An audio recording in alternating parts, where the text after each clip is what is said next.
Hi and welcome to Coconut Chats, everyone. Today you've got me, Harita, and my co-host, Noral. How are you, Noral? I'm good, thanks. How are you? I'm good, thanks. Today we've got our guest is Shilpa, and she is the founder of Glowreel, which is a weekly newsletter that highlights the stories and achievements of women of colour from all over the world. She grew up in Wellington, New Zealand, and currently calls Melbourne, Australia, her home. If she's not researching stories for Glowreel, you'll probably find her chilling with a strong cappuccino or a rosé in hand, depending on the time of day. Hey Shilpa, how are you? Hi, I'm good. Thank you, Harita. Thank you for having me today. Oh, it's so nice to have you here. So, I guess you started your Glowreel newsletter, if I'm not wrong, sometime around lockdown last year in Melbourne. Yeah. And I remember I came across it and I remember thinking, oh, this is so cool because it's kind of similar to what us ladies are doing, except we're doing a podcast featuring different people of ethnic background, and you're doing it as like an Instagram and newsletter form. So I've been following you on Instagram, I think pretty much ever since you started it, and that's why we've got you on to interview today. What made you actually start this newsletter? Great question. Thank you for your support as well, by the way. And I also love what you ladies are doing with Coconut Chats. So you're right. I announced Glowreel in about October, November last year. I feel like 2020 is a bit of a blur because particularly in Melbourne, we were in lockdown for most of the year last year. So I announced it late last year and then sent out the first newsletter in January this year, which was really exciting. In terms of what made me start the newsletter, I guess it was churning away in the background for a little while. So the underlying aim of Glowreel, the point behind it is representation of Black, Indigenous and women of colour, and also sharing people's stories and creating a space for them to celebrate wins and achievements. So for me, growing up, I grew up in New Zealand and I never really saw myself represented, in mainstream media. So not on TV, not in magazines, didn't really hear stories about people like me on the radio. And then fast forward a few years, I'm living in Australia and I was doing some research for a couple of articles that I was writing and was interviewing a really diverse mix of women of different ethnic and cultural backgrounds who, while most of them live in Australia now, had grown up in different countries. So a mix of, Australia, New Zealand, the US and the UK. And as I was speaking to each woman, they started sharing stories about some of their experiences growing up and sort of realized that, hey, while we've had different life experiences growing up, we've got this shared experience of not feeling represented, not feeling comfortable or confident in talking openly about our achievements, not really celebrating the wins in the way that we deserve to. So Glowreel is really here to change that. So we send out a weekly newsletter every Monday where we share a weekly roundup of news stories that focus on what different women of colour are achieving from around the world. And that's really that representation element. And those stories cover just any and all industries, really. So this week's newsletter has a feature story on Naomi Osaka and her experiences with mental health, and really applauding her for speaking openly about her experiences and making the time for herself to step away and do what she needs to do to feel, better and to feel mentally safe, as well as, a roundup of other fun little bits of news. So that might include stories about different women of colour who maybe are starring in different TV shows, who have written a book, have started up their own little business. It just really gives a sense of what different people are doing across the world. And we do original feature stories about up-and-coming women from the community. So that's different women who are making waves in their industry or in their community. And we also share stories about historical women. So the women who, broke down the barriers and the women who ran so that we can walk. I think there's a lot of inspiration that can be drawn from reading all of those stories, but particularly the historical women who often faced a lot of adversities that we can't even imagine, and we've still got a long way to go. So, it's pretty crazy.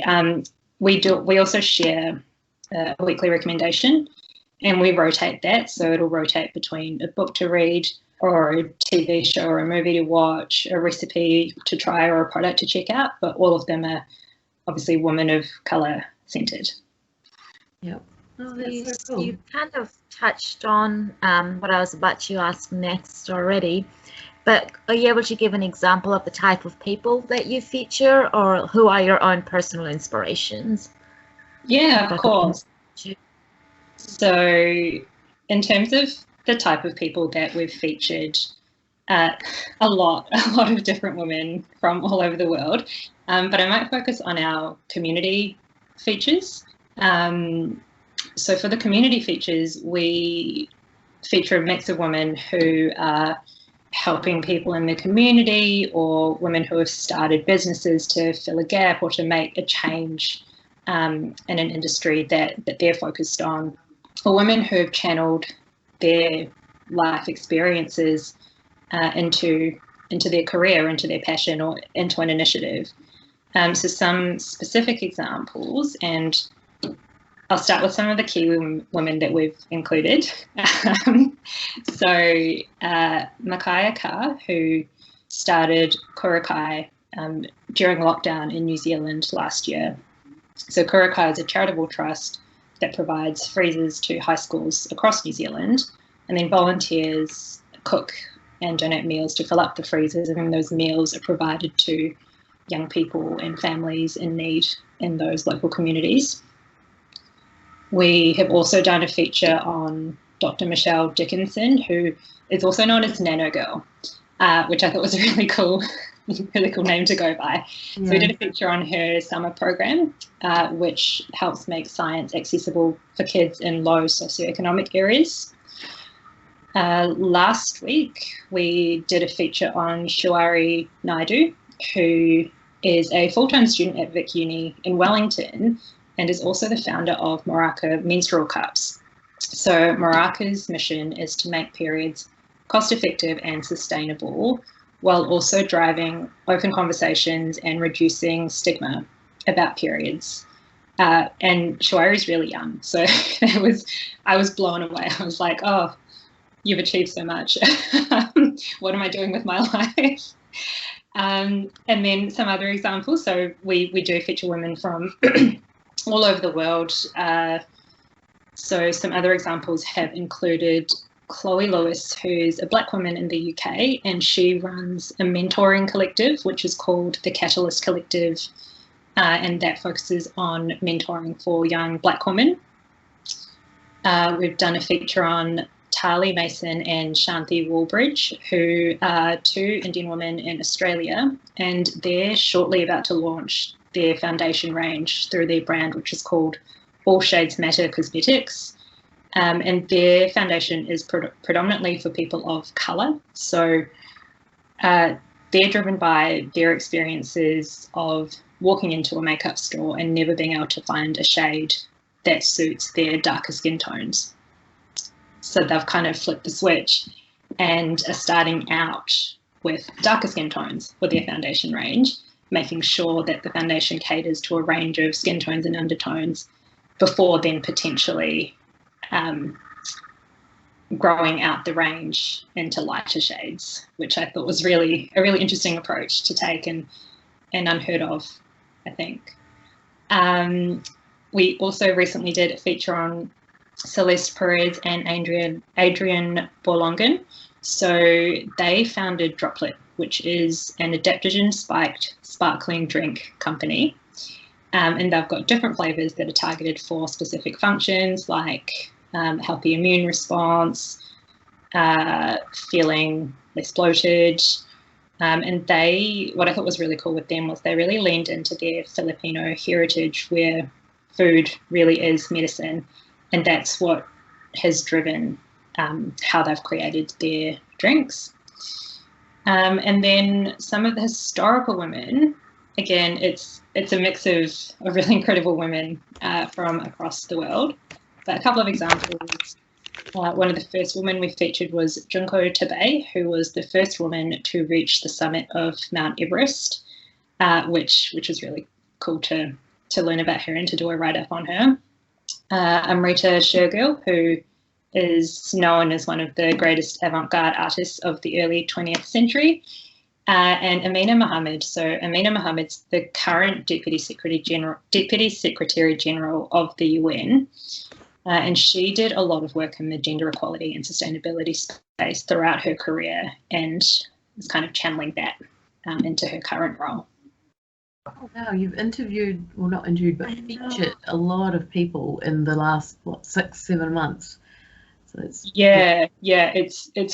it's been amazing to, part of this is driven by the research that I do in terms of finding people who I think might want to be featured, but also having people reach out to say, hey, like, I'm someone who you might want to consider featuring, or hey, I know someone who's doing this really cool thing, like, what do you think?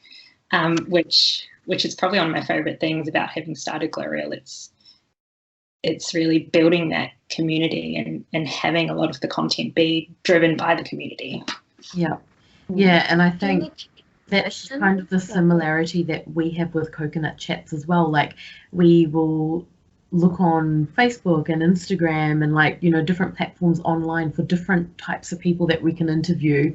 And it's really cool to hear that you kind of go through a similar process to what we go through. So, do you do all of this by yourself, or do you have a team of other people that help you out with the weekly newsletter? At the moment, it's substantively me who's doing all of the research and pulling together the weekly newsletter. I do have a couple of women who have reached out to be a part of the team. So one of them is actually based here in Melbourne. So I'm looking forward to meeting with her. We're currently in lockdown in Melbourne. Once the restrictions lift a bit more, I'm really looking forward to meeting with her. And another woman who is picking up some of the writing. So she's really just started, but I'm really excited to have her on board and to be building a small team of like-minded women who can really help create more content and get the word out there and help us to grow. Nice. So what do you want Glowreel to achieve, and where do you see it going in the future? Some big questions. Big picture. In terms of what I want Glowreel to achieve, for me, I want Glowreel to make anyone who identifies as a Black, Indigenous, or person of colour, a woman of colour, to really feel seen, heard, and represented. I want Glowreel to normalise our stories and experiences and make people feel comfortable and confident in celebrating some of their wins and celebrating their stories. And in terms of where I see it going in the future, I want Glowreel to become a go-to source of inspiration and empowerment for BIPOC women. At the moment, I'm really looking to grow the newsletter, but hopefully one day we'll be in a position to be able to host events and workshops to really foster connections across the community, because ultimately that's what it is about. It's about community and building community, sharing stories, sharing experiences, learning and hearing more about what different women are doing. Good because you do sound really busy, and Harita just asked, are you doing it all on your own? It sounds like predominantly you are.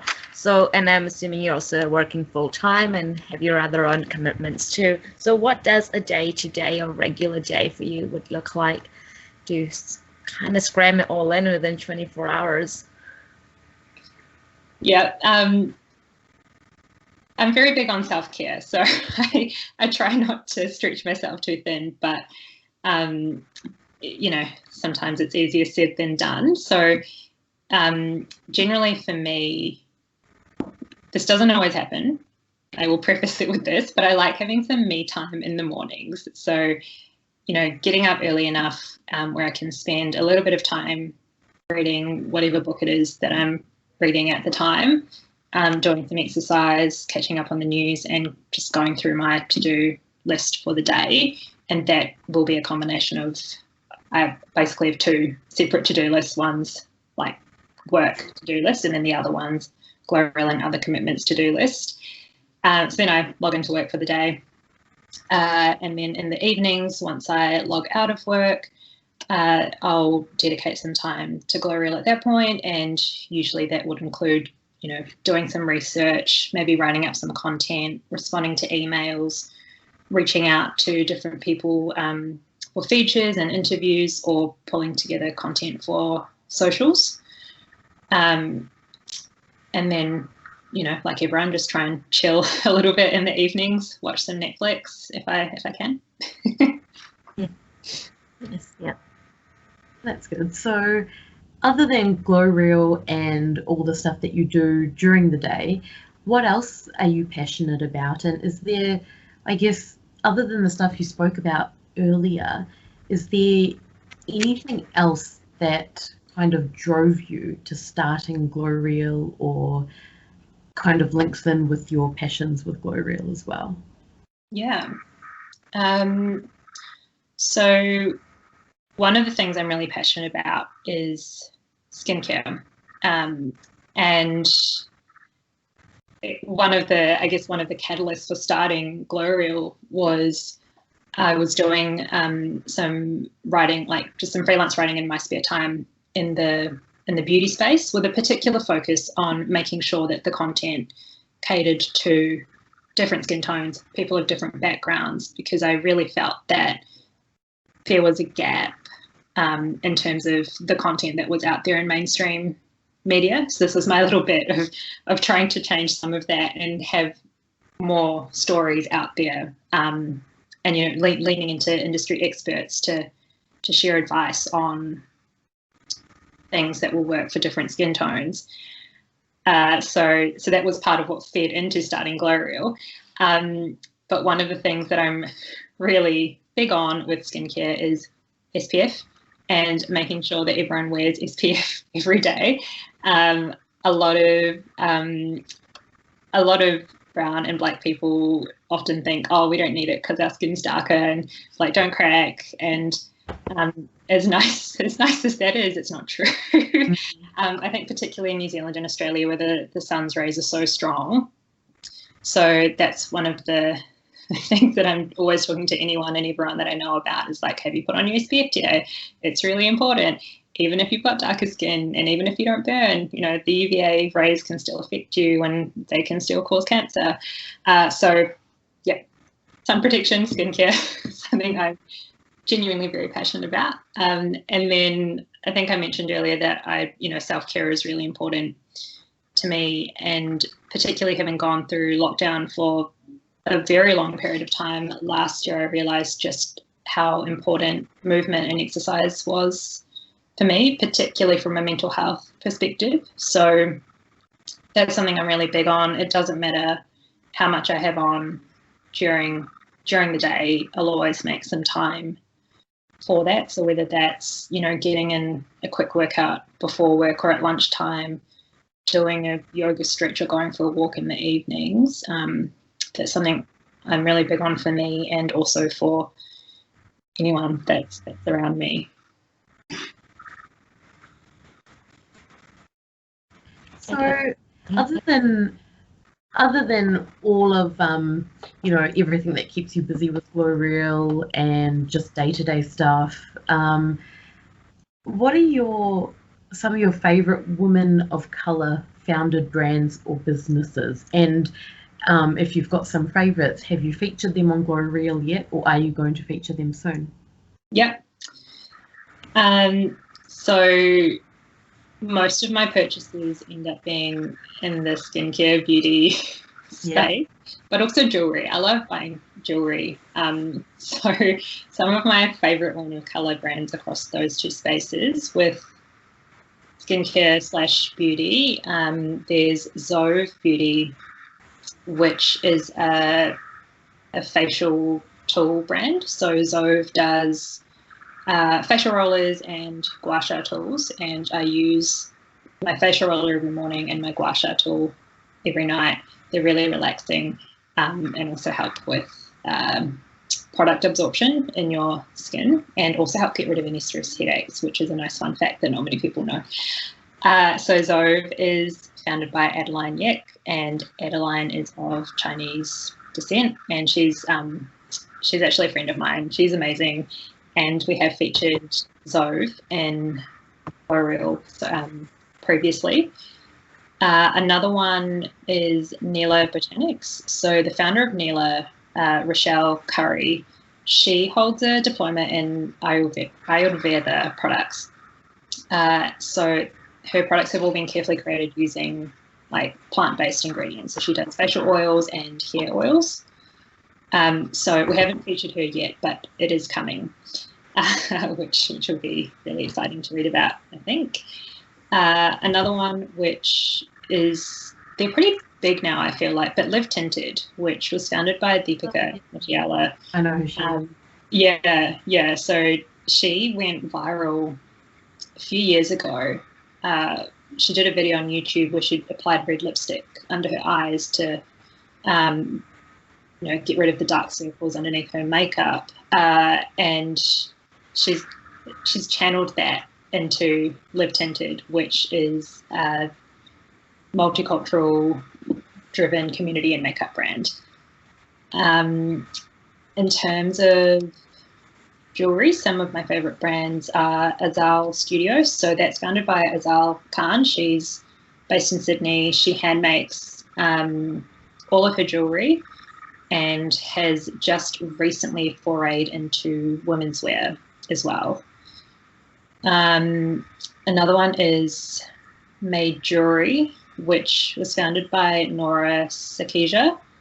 Their growth has been incredible, and they do some of the most beautiful gold and silver pieces, and cater to, I think, a very wide range of tastes. And then another one is House of Dizzy, which is founded by Christy Dickinson, who is an Indigenous Australian woman, and a lot of her designs are driven by Indigenous culture, but then she also does a lot of really sassy pieces. She does a lot of really cool earrings. So they're some of my favorites. I also just have this long list of brands that I want to buy from, but trying to balance out supporting businesses and trying new products with just not buying so much that I can't use it all. Yeah. Oh, yeah. So I guess if there's anyone out there who has got an idea for doing something similar to what you're doing, starting a newsletter or starting something to bring these like ethnic minorities and women more up to the surface, what would be your advice for them? Just do it, to steal Nike's catchphrase. I think one of the biggest things is it's pretty normal, I think, for most people to let their fears and their insecurities and all the what ifs to hinder them from making, the changes and the progress that they want to make. So I think lean into the discomfort and then use that to just get out there and do whatever it is that you want to do. Some of the little tips and tricks that I leant into when I was starting Glowreel that might help is reading or researching similar brands or products that you're where you're looking to break into that space,